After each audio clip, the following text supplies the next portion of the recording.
Hello hi good afternoon. వాతావరణం చాలా చల్లగా ఉందండి. ఈ వాతావరణంలో వేడి వేడి అన్నం తింటే అబ్బా అసలు మామూలుగా ఉండదు.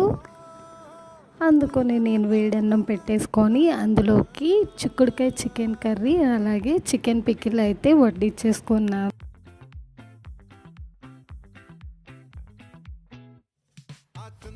అలా వేడి వేడి అన్నంలో చక్కగా చికెన్ పికిల్ కలుపుకొని గోరు ముద్దలు తింటే ఉంటుందండి, అసలు మామూలుగా లేదు.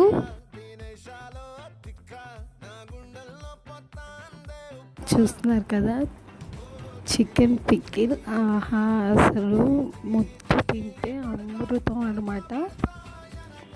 అన్నట్టు ఈ కోల్డ్ వెదర్లో మీరేం చేసుకున్నారో చెప్పండి.